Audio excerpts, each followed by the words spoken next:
Hey friends, what is up? Levi here. And I'm really excited today because I'm going to be doing a live broadcast on how to tell better stories, particularly stories to do with human people uh, in real life situations. So we're going to dive in here pretty quick. I'm going to introduce myself, but I would love for you to ask some questions right now that we can answer in the meantime, because I'm going to dive into the material after just answering some questions as people are still arriving. So my name's Levi. Like I said, I'm broadcasting to you from up here in British Columbia, Canada. We don't have snow where I live yet. I would love to have snow soon. In fact, where I live, we don't get snow very much at all, except for in the mountains. That's kind of one of the misconceptions about Canada from some of the Americans that I've met, is they think we get lots of snow. But yeah, we're in the fall time here, and I'm in the middle of editing my new series about highlighting that I shot in the summer. And I'm really thinking a ton about storytelling. Storytelling is something that I think is an art form that is vastly unappreciated. And from my experience with storytelling, I've found that for a large part, I've just had to go off like my gut instincts, what I feel is right. And I spent so much time researching camera gear, or all these technical components, because there's so much information out there on that. But I didn't spend time researching story, and in fact, I didn't know where to even start for researching story. Uh, and this is actually what I'm most passionate about, because when I realized, what do I actually want to be making films for? I want to be making films to have the people that watch them do something afterwards. And if you want someone to leave a video or a film that you've made and then do something, it's going to have to be a good story, and just good visuals doesn't leave anybody with a desire to do anything. And so I've kind of been on this journey in the past 2 years to just really actually become a better storyteller. And so today we're going to be looking at storytelling with real human people. So the stories that we might find in real life in particular. But these principles, they also apply to different types of narrative storytelling that you might be doing. So the difference between narrative and, let's say, something like documentary, is narrative is a script that you would write, and documentary is events that you would go capture. And there's kind of this middle ground where you can do a combination of the two, where you're documenting real events, but then you're also staging things. And one of the things about documentary work that I didn't know, I guess, necessarily when I started, but is definitely evident to me now, as much as documentary is a retelling of events that happened, the amount of effort that you need to put into the storytelling is just as much as narrative filmmaking. And so the amount of sculpting that a narrative, that a scriptwriter is doing, or a director per se, on like a narrative film, so something that you might like see in a theater, those types of films, the amount of story structure and work that goes into that is actually very similar to the amount of story structure and work that you'd want to put into stories that you're telling about real people. Because well, there's a lot of reasons for this, but most people, I think that's not a commonly thought about thing. The fact that when you're telling a documentary story, you're actually putting just as much thought into the story structure. And it's when you neglect doing that, that your story falls flat and it's not really that interesting. You can point your camera at interesting people, but if you aren't actually crafting a great story out of what you're documenting, then you're kind of left with nothing. So I'm going to hop over, answer some questions real quick. So if you've got some, drop them down, and then we're going to go into some of the tips that I've learned on how to just make better stories.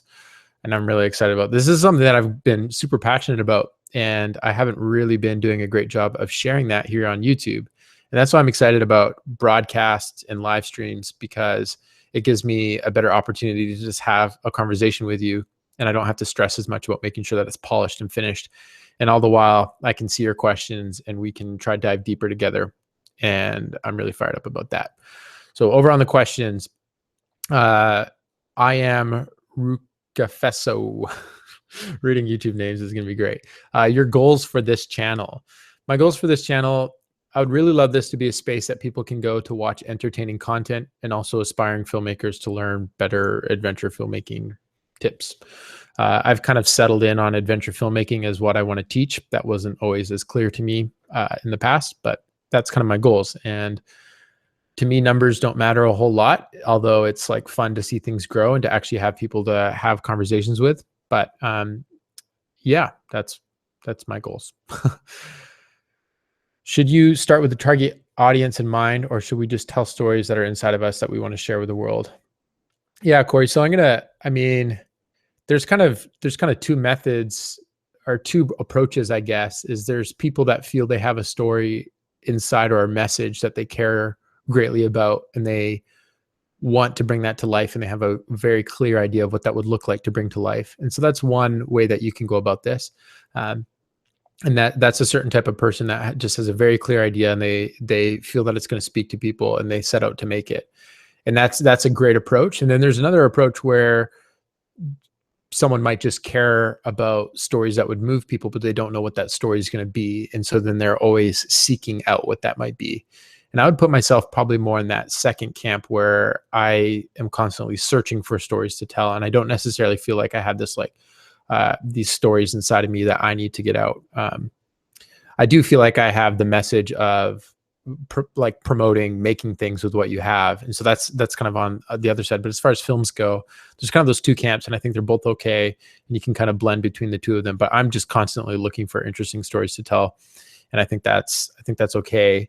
And so when you think about your target audience might change if you're seeking out a story to tell, and you're just looking for stories in your everyday life. The audience that story is best suited for might change per story. But if you have a message inside, if you really want to make films about a certain topic, that audience might be pretty clear right away. But it's really important to have your audience in mind, especially when you're editing, because you're not editing that film for everyone. And if you try edit it for everyone, it will not connect with pretty much anyone. So having your audience in mind in the edit, regardless of your approach, is super important. Where do you draw the line between an edit style video or more short film style? I don't exactly know what you mean by that question. I'm assuming you mean just like I actually have no idea what you mean by that question. I have some ideas in my head of what I would interpret that as, but I'd love for you to clarify that question if you could.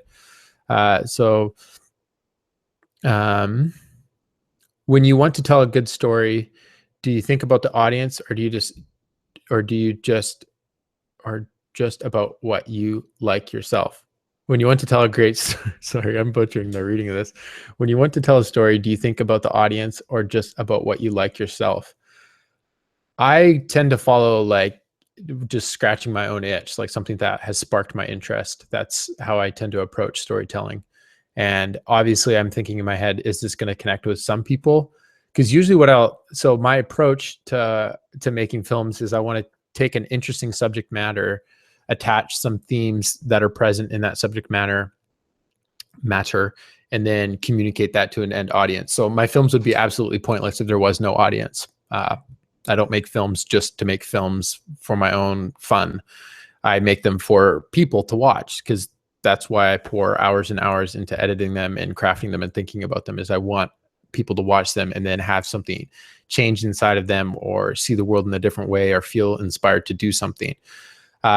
So in a sense, you do want to consider that audience throughout the entire process, because for me, I'm not just going to make something for myself. If I'm going to make something that I'm interested in, I'm going to make sure that that's interesting to other people too, to the extent that I can then communicate some themes or messages or something like that. Okay. That's it for kind of the pre-roll questions. I'm going to now just dive into some of the story structure stuff that I've been thinking about. And then towards the end of this, I'm going to open up for questions again at the end. So I'm going to take a sip of water, and then we're going to dive right into some story stuff.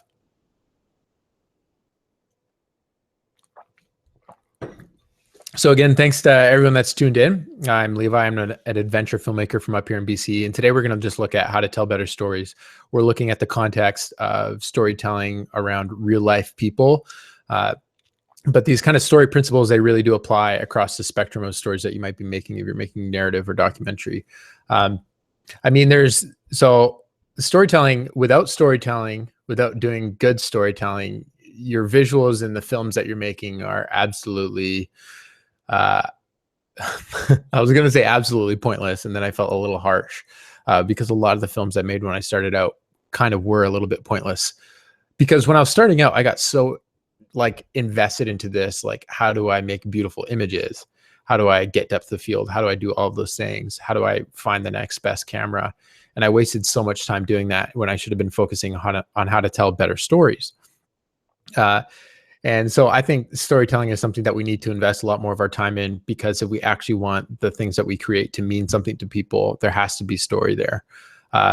So there's these complaints that I hear, like attention spans are getting shorter. People don't want to listen to a long story. They don't want to get invested in some type of story. And I think that's actually just not true at all. I think if people's attention spans are petering out, then your story just straight up sucks. And that's the brutal truth. But if people aren't watching your things all the way through, or if you're playing your videos in front of a live audience, or even just with a group of friends and people are getting bored and starting to talk to each other, that's not the fault of the attention span. That's the fault of your story sucking. I think the modern podcast, or even the modern TV show binge on Netflix, is a powerful example of this. People binge TV shows because they find the stories interesting and they want to know what happens.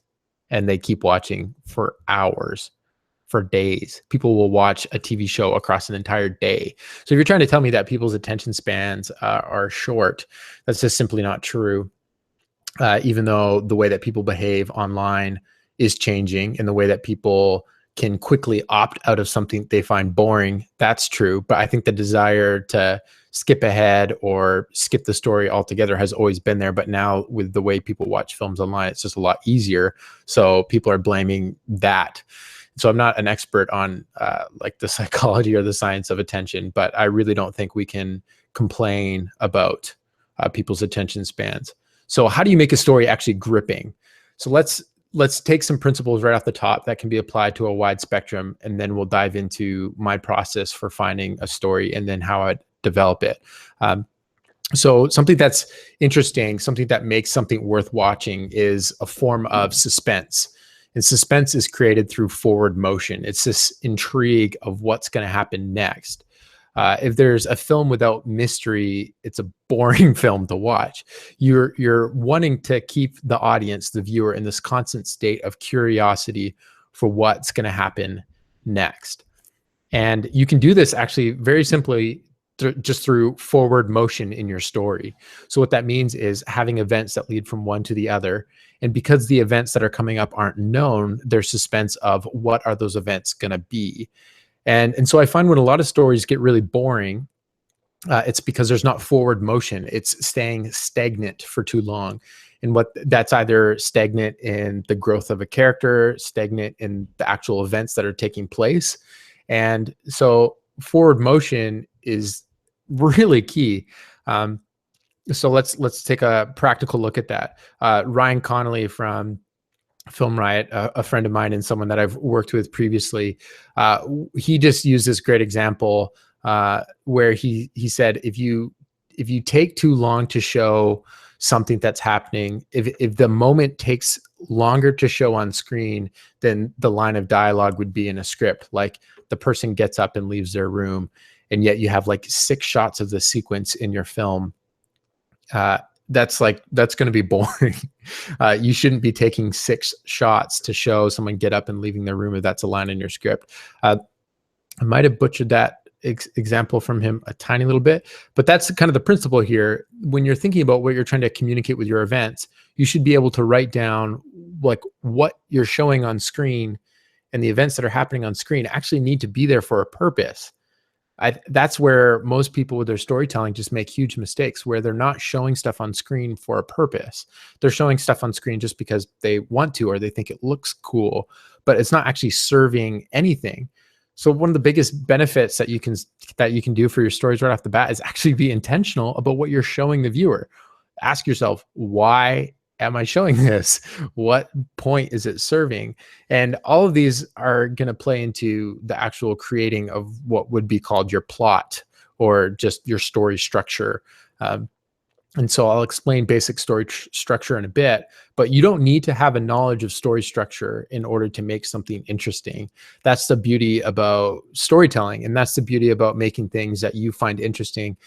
Because most likely, if you find it interesting, someone else is going to find it interesting. And if you're creating a film that is interesting, people will probably find that interesting. Now, uh, storytelling, I mean, specifically the techniques that are used, uh, it's really overwhelming, at least for me, because when I looked at like storytelling on a Hollywood level, I would gravely overthink it in the sense that it's like, it just seems like this mystical art form. But in reality, storytelling is not a mystical art form.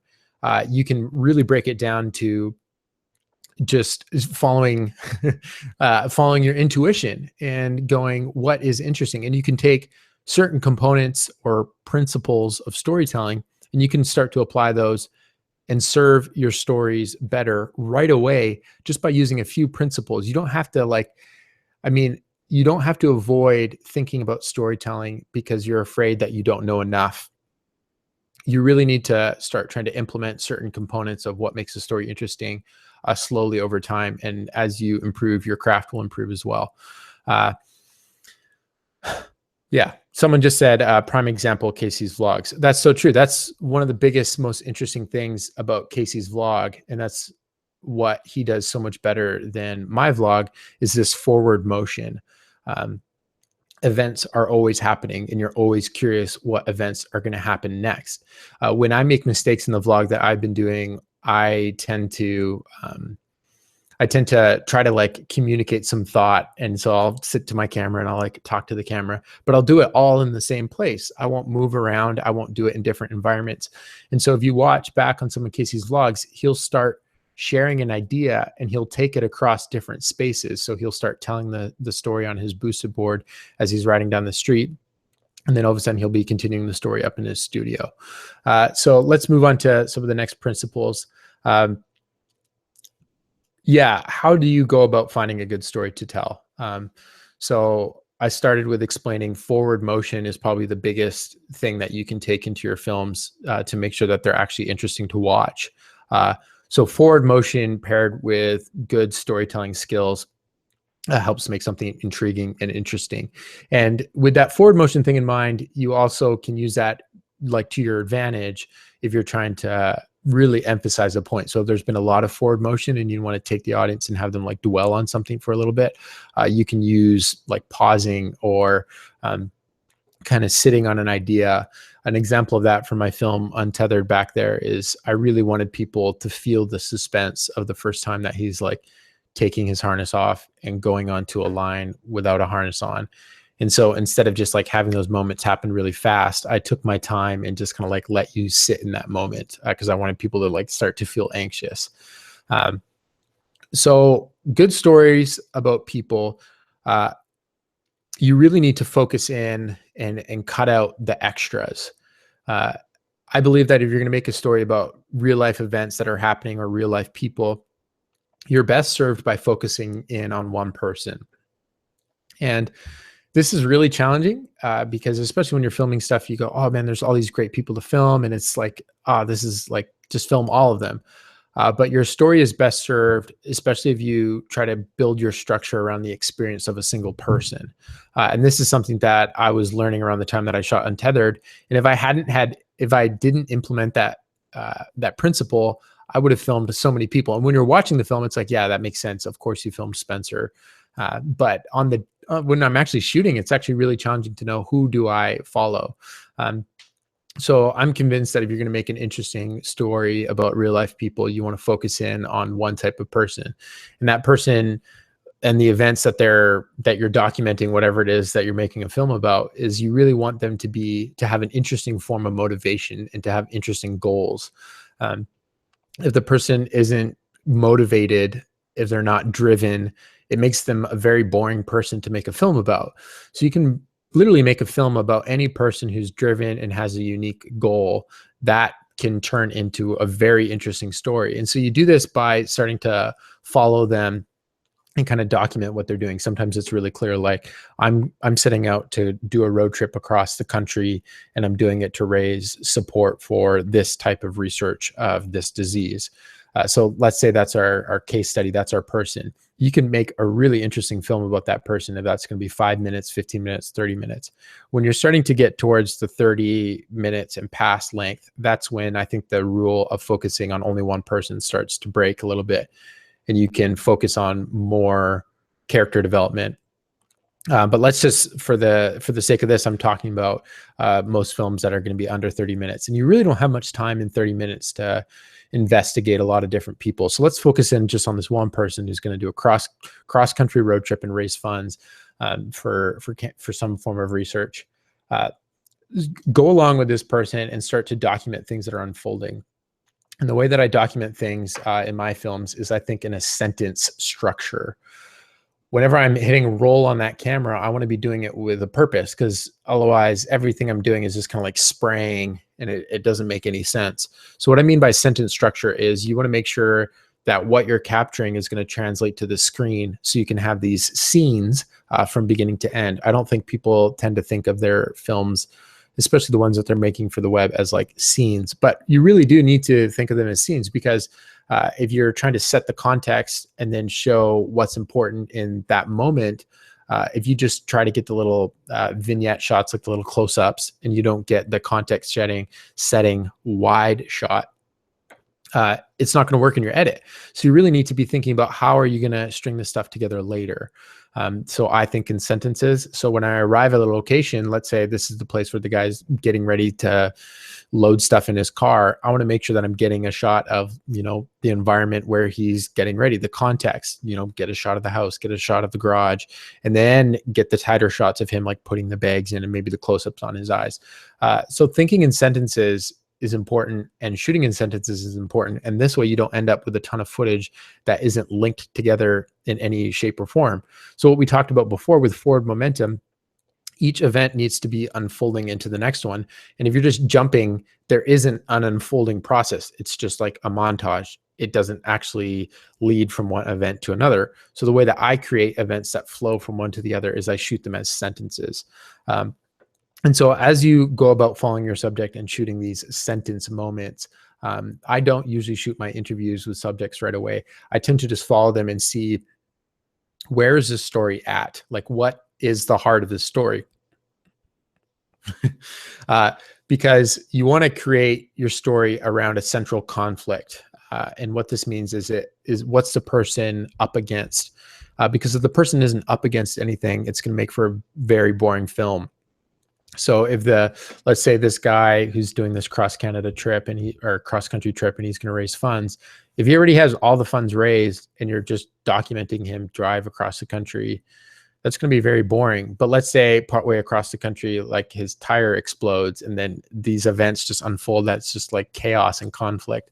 That's what makes something interesting. It's the conflict. Conflict is essentially the rocket fuel for your story. And as you find these interesting people to make films about, you don't always know off the start what that conflict is going to be. And so you have to kind of investigate, and you got to have ears open and eyes open to see what is the heart of this story that could work well on screen in a story format. And so as you dive into this, just keep your eye out. There's different types of conflict, and you need to make the decision. It's in the edit, you really need to make your decision, but even as you're shooting, you need to decide, are you making a conflict about a person versus a person? So is someone trying to beat someone in some sort of task? Is it person versus self, trying to beat a certain component of who you are? Is it person versus nature? Is it person versus society? There's all these different types of conflict, and you really want to hone in on a certain type and then build your story around that. So with Spencer back here in Untethered, it really was like person versus self. That was his goal. And there's some other things going on there, but it essentially was, can I control my body to do this crazy feat? And that's what we embark on in our journey with Spencer, the conflict that goes along with that. And so in order to create intrigue with forward motion, we would create like these open loops, they're called. And so you want to salt the palate of the viewer as you're kind of unfolding your story. But I am getting ahead of myself, because that's probably something more that you're doing. That's probably something more that you're going to be doing in the edit. So I just So we're finding an interesting person. We're going to document the events that are unfolding and making sure that we're actually creating moments that begin and end, like scenes, because you want to capture them as sentences so you can actually place them in your story and they make sense. So as you document the events unfold, your next step would then be doing interviews either along the way or all at one time. Because I like creating films that are driven off of interviews. And those interviews can be like in real life. So as you're just standing next to the person, what they're doing, and they're talking directly to you, or you can sit down later. But in your interview questions, man, interviews, I could do like a whole live stream on better interviews. But in your interview, that's where you sit down and you really try to capture the audio pieces that you would need to then tie together all the stuff that you've been shooting along the way. I'm going to grab some water.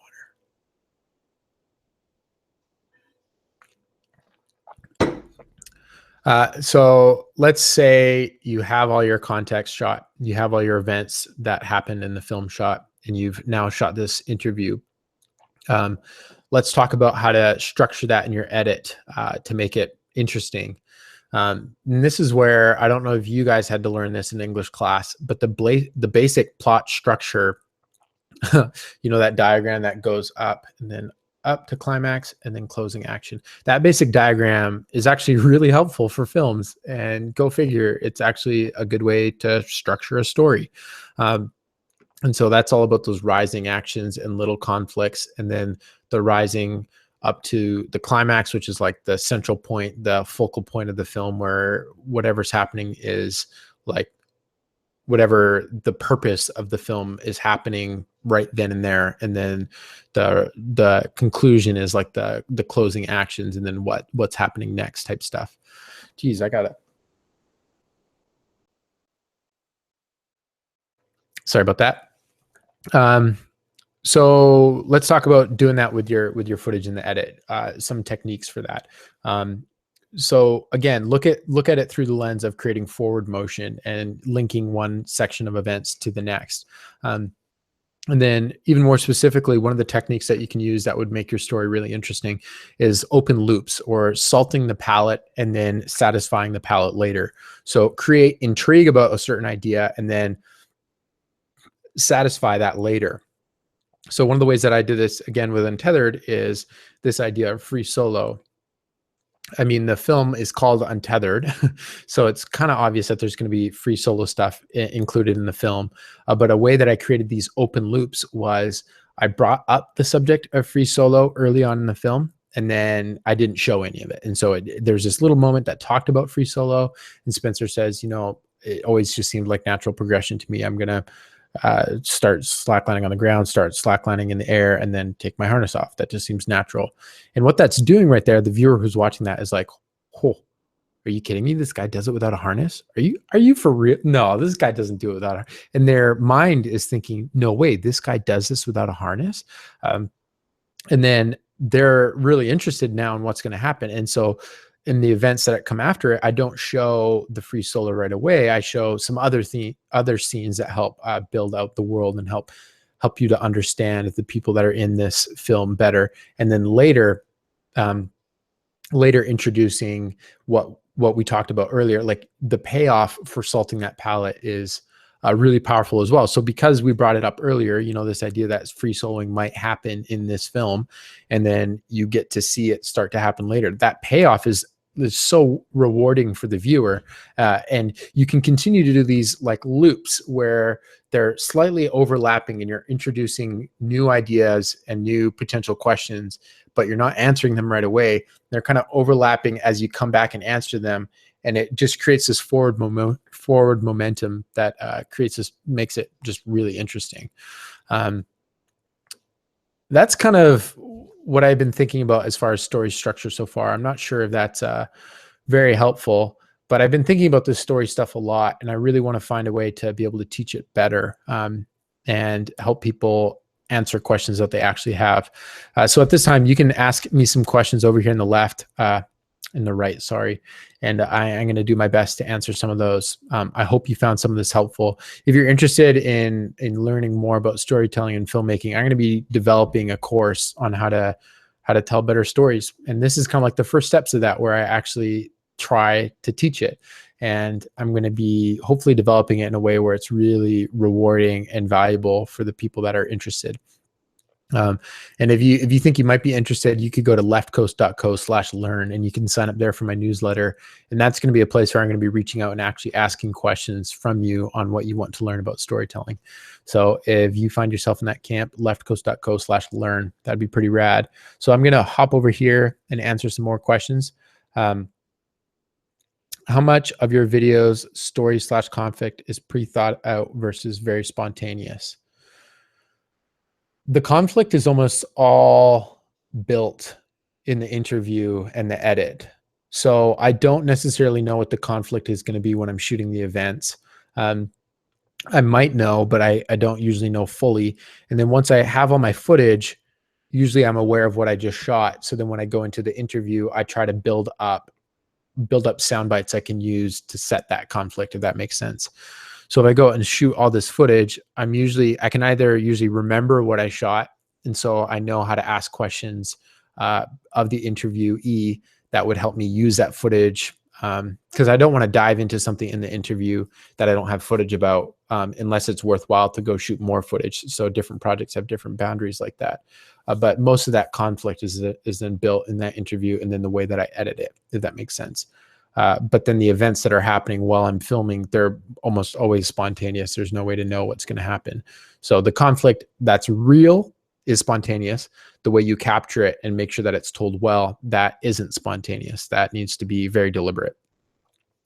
Are you always pushing yourself to come up with the best end product? Do you always stay 100% by your edits?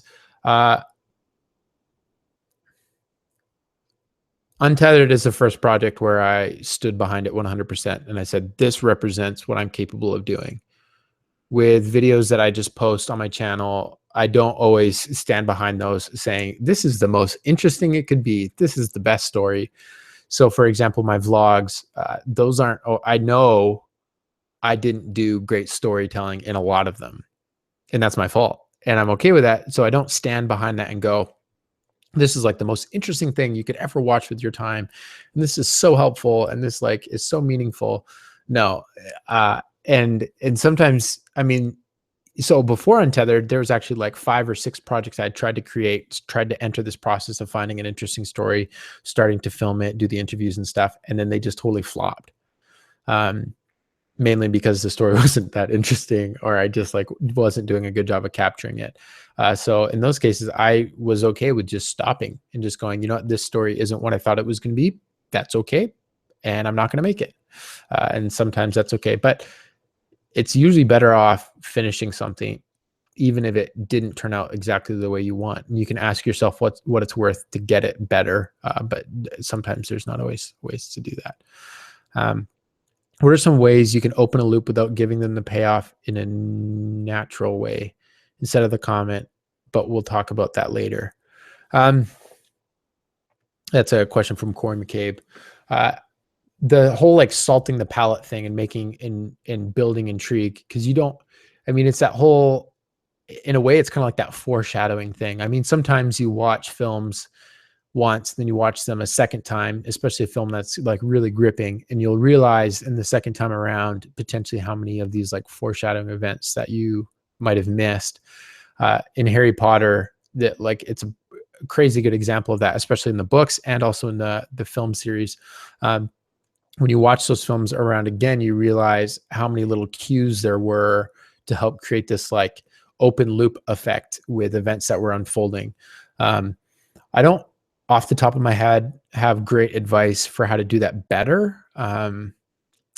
Like even how to make those. I just know the way that I approach them in my documentary work so far, which is this idea of like bringing up a thought, but then not finishing it and making sure that that thought is intriguing. And so in the series that I'm currently editing, someone sets a new free solo world record. And so one of my goals in the edit is to be opening up this loop of, you know, is there other people that do free soloing besides Spencer? And are these people here in the film? Like, is there more people that do this type of free soloing stuff? Like, does this happen? And I'm going to try introduce that thought, but not address it head on by showing someone else free solo. I'm going to try introduce that and then come back to it even in a later episode. So that's like across episode structure. Um, that's a really great question, Corey. And I think I'm going to have to spend some time coming up with better examples of those open loops. But I do know that open loops and like sparking a thought and then addressing it later is a really great way to create this like cyclical overlap. Let me draw something here. So if you,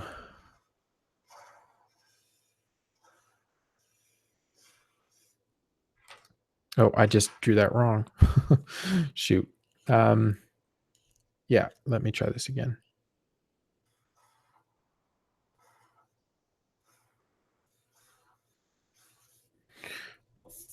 Okay.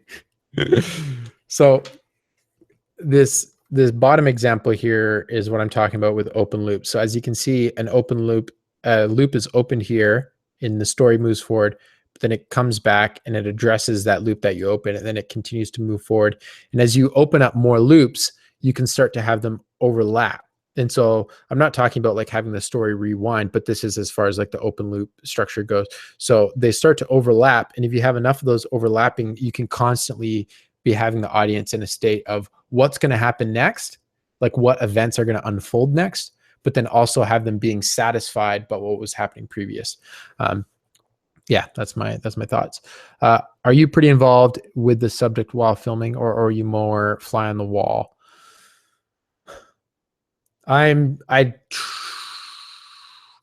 bit of a hybrid. So there's times where I'm just, I mean, and different stories merit different styles, honestly. So sometimes I will just be observing what's happening, but then in my interviews be very like direct in what I want to like get out of the interviewee because I heard them say it previous. And then other times I might, it's especially challenging when you're filming as one person.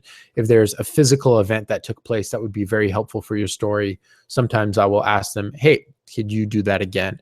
And that's where this line crosses between like documentary and adventure film, where a traditional documentary, you probably wouldn't do that. There's like the documentaries that would play on like war history channels. And they are very much like, there's one side to it and there's another side, and here's the two sides, and which one do you agree with? And that doesn't really match the films that we've been making in present day, kind of like the Vimeo-esque portrait film type thing. Like that doesn't really translate over, where you have this like thesis and there's like, and you show both sides of it. Like, what does the government think and what does the people think? And we don't really do that all the time in some of these stories we're making about real people. And that's where this line can cross, where you aren't just a fly on the wall. And you ask them to maybe help you set certain things up. There's a surf film that I haven't watched. No, there's a surf film that I have watched called View from a Blue Moon, I believe it's called. In that film, there's a lot of stuff. It's a film about real life events and a real life person, John Florence, but they like a lot of the tie together sequences are definitely like staged, like they set them up. It's not like they're just following the guy around and this is what happened. They definitely are set up. So I tend to be more fly on the wall while I'm filming. If I really miss something, I'll have them do it again. And then in my interviews, I'm like, I know what I want to get usually. And then I'm just trying that whole time to take them through a process of getting that from them.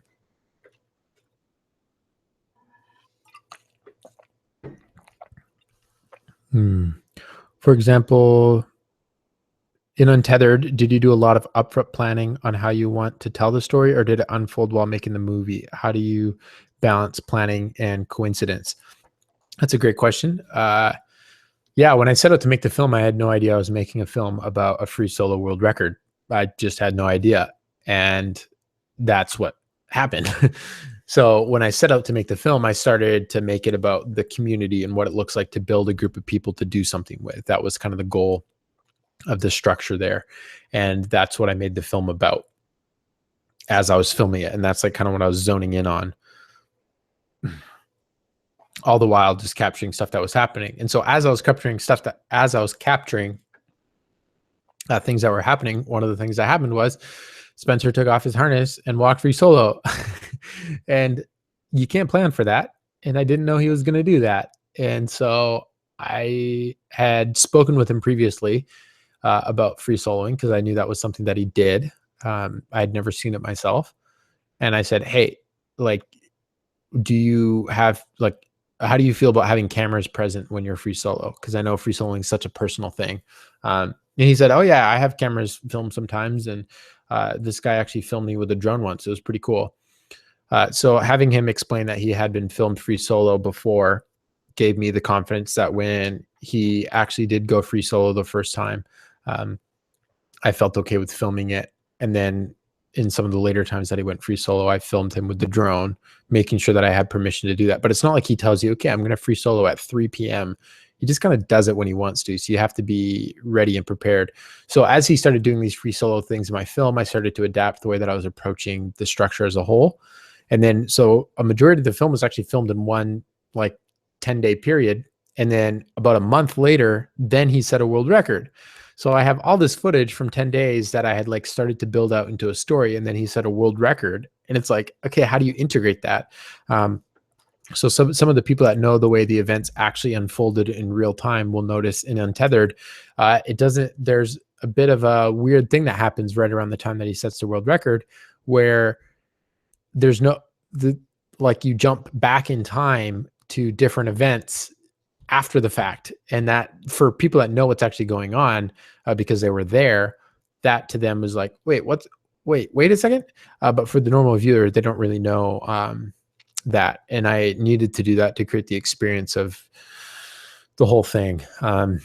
So yeah, there's very deliberate things that I was trying to do off the top. Like I wanted to make the film about real life people. So that was the story agenda, and community. But then as he set the world record, I had to go back and make sure that I had that stuff covered.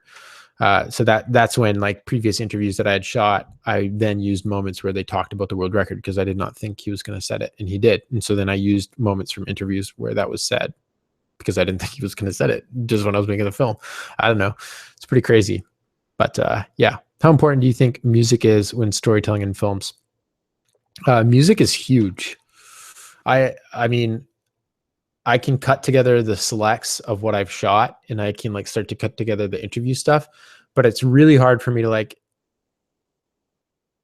build the feel of that scene without a song.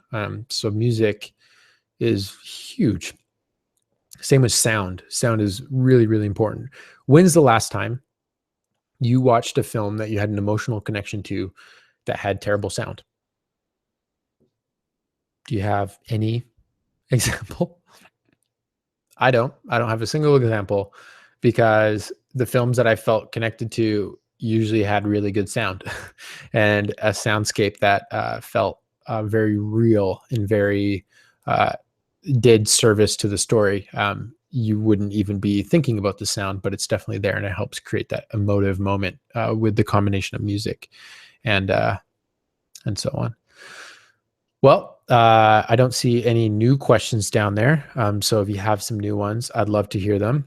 Right now, I'm in the process of editing my new series on slacklining and highlining, and I'll actually show you. I'm going to show you the inside of my edit file right now, so you can kind of see where I'm at, and maybe I can be embarrassed a little bit on how little progress I've made so far. So hang with me. I'm going to open up the edit file. I'm going to share it with you. But before we get there, you see what I just did there? That was an open loop. So I opened up a loop. Let's see if we answer it later. But before we do that, I want to talk about these shirts right here. Life's better when you make stuff. That's kind of my slogan. That's something that I believe pretty passionately, that life is better when you make stuff. And yeah, that's a quote that I let me make sure that link actually was what it was supposed to be. Yeah, so I just dropped a link in the chat there, and you can go find one of these shirts and get one of them for yourself. But this quote for me is huge, and it's what I believe in as far as ways to be more fulfilled in your life. And I say it a lot in my videos, and a friend of mine, he actually hand lettered that piece that you can see right there behind me. That's done by my friend Jordan. And so he gifted that to me, and I asked him because it was like absolutely perfect. Can I put that on a t-shirt? Because that would be so cool. And he agreed. So that's super rad. So now I have them on t-shirts and I'm really fired up about it. So if you would like to grab one for yourself, you can do that. And that would be the best way that you can support what I'm doing. Um, yeah. Any tips on finding music that isn't under copyright / bands that are down with you using their tunes? I haven't had great luck with like finding great music from bands that just want you to use their music. Think of it in the same sense. Let's say you created a lot of visuals, really beautiful pictures or time lapses, and a band approached you and said, "Hey, can we use your visuals to make a music video out of?" How would that make you feel? You'd probably want to be compensated. And so it's similar with music. It is really challenging to find music that you can just use. And so I have two close friends that create music, and they've let me use some of their music before. But all the music in Untethered was licensed from MusicBed, which is pretty expensive considering if you're trying to fund the film yourself. I spent the most money on music with that film, which is pretty crazy. There's a lot of websites out there that just have like cheaper royalty-free music. A lot of those haven't been my favorite because they just don't sound like real authentic songs. They sound like royalty-free songs. I don't like the way that sounds. One of the websites I've been using recently is called artlist.io. You can Google that, and they have music on there. You pay $200 and then you get access to the whole library. That's a great way to get songs if you're creating videos on the regular. Yeah, I know it's real challenging to find music, but music is so, so, so important.